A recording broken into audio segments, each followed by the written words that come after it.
The Winchester Model 1894 was the right gun at the right time. Of course, it was designed by John Moses Browning, but it helped Winchester take the lever action into the smokeless powder era. And of course, the guns are still made today.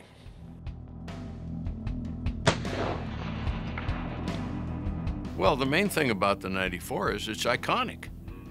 It has an instantly recognizable silhouette. Everybody thinks of it as the quintessential Western lever gun, or the Eastern deer rifle. This is a rifle that's probably accounted for more deer than any other rifle in the history of American deer hunting. It starts in 1894 as a rifle that has steel strong enough to handle the smokeless powder, but is actually chambered for two black powder cartridges, the 38-55 and the 32-40. By the next year, Winchester decides we can make this in 30 Winchester centerfire. The 94 became such an instant hit. Theodore Roosevelt wrote about it. Theodore Roosevelt actually had a 94 that was mounted with a Maxim silencer so that he could eliminate varmints at Sagamore Hill without waking his neighbors who had last names such as Vanderbilt, Whitney, and Tiffany. The gun, of course, is often mistaken for the Model 92. There's a very similar look to them.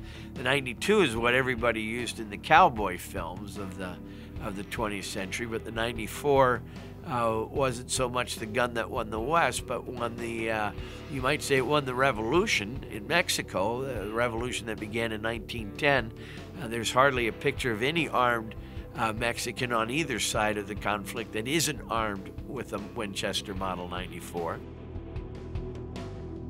The thing about the 94 is it's only about a yard long. It's only a tad over 6.5 pounds or so. And by today's math, that makes it a really light, handy gun that's easy to carry, easy to get into action, not a burden to carry in the field, not a burden to have on oneself when one might be engaged in other activities that require both hands. So a slung 94 is a pretty handy gun to have. And just in general, it's a graceful gun. It's a smooth, clean, gently tapering gun that is attractive to the eye and is a pleasing gun in the hand.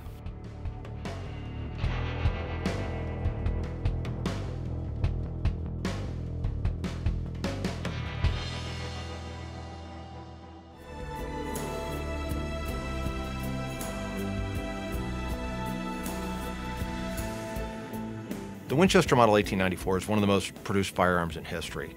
More than 7 million of them have been made. They've been made in so many different variations. You have the standard 20-inch barreled carbine with a full-length tubular magazine. You have fancy sporting rifles with half-octagon, half-round barrels and fancy walnut stocks. But the basic design really hasn't changed. This is a gun that is stronger than previous John Moses Browning lever action designs. It's a gun that can take the pressures of a 30-30. And frankly, they eventually chambered it in big bore cartridges as well. The 94 had a very interesting action, whereas its predecessor, the 92, lever came down, back up. When you cock the 94, part of the internals come down with it. And it could take this long cartridge. And of course, then you have a tube magazine under the barrel, you have a short barrel, you have open sights, which are perfectly good for whitetail eastern deer. The Model 94 is probably the most prolific American hunting rifle ever made. It did see some use in the military, both here and in Canada. Some 94s were put into military service. The Air Service had a number of them for a while. It's just an iconic piece of American history. It was the gun that a lot of Americans first took to the deer woods with. but that was changing. The limitations of the cartridge were that it's not a long-range cartridge. It's effective, but really only out to about 200 yards. And what people were looking for in a hunting rifle began to change. You saw the introduction of affordable bolt-action rifles, and those were chambered for cartridges like 30-06 or eventually things like 7mm Rem Mag, which are more effective, longer-range cartridges, bigger cartridges, more energy. And you saw a migration in hunting rifles away from the lever action.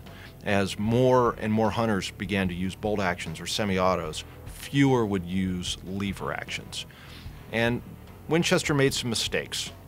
1964 was one of those watershed years for Winchester collectors where modern manufacturing techniques and changes were made to the guns. And after 1964, I'm not sure the Winchester 1894 was ever the same.